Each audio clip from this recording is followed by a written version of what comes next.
Catus Maximus here, this time just with a little video of this cheesy 18-inch half-inch drive Allied Tools, Allied Taiwan breaker bar.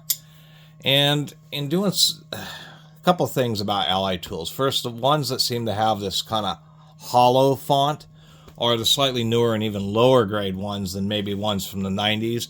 Allied Tools are mainly seen at just like department stores, things like Kroger's, that type of stuff, and that's what they are. They're, you know, a Walmart brand, but for other stores that are competing with Walmart.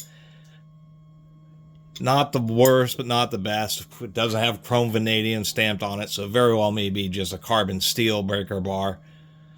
You know, just a basic tool that probably only costs $10 or something in the stores.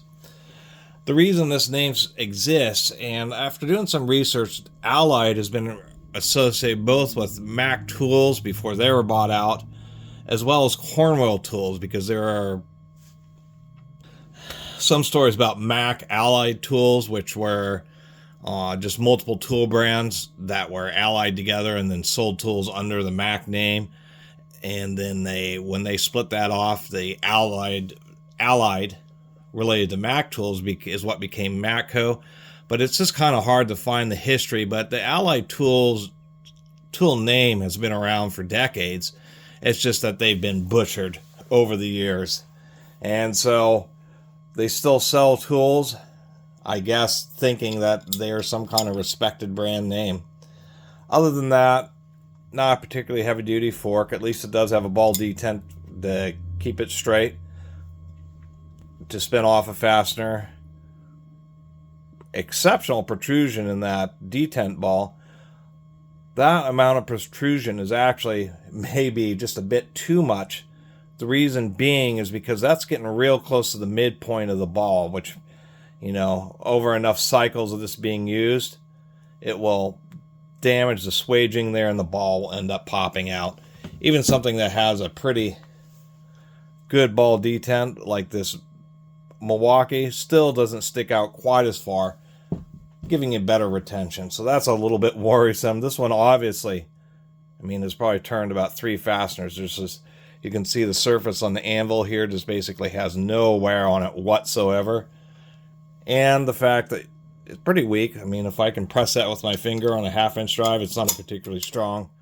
And we can see here, I can pop this. I mean, it'll hold the socket on, but this is not going to hold big, heavy deep well sockets or sockets with extensions. They'll just fall right off. I mean, I can use my pinky and my thumb.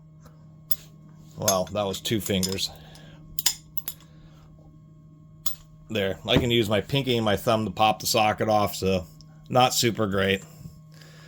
Milwaukee's hand tools have actually been turning out to be pretty decent, although people said that the ratchets maybe not perfect or decent, but people have had some issues with Milwaukee ratchets slipping after months of heavy use. But these breaker bars are still pretty heavy, and if we just take a comparison, the fork, it's if we get these lined just up, there's like a huge difference amount of material in the fork on this heavy duty Milwaukee, how much stronger the anvil is. And so that's just an idea of what something that's, you know, truly heavy duty.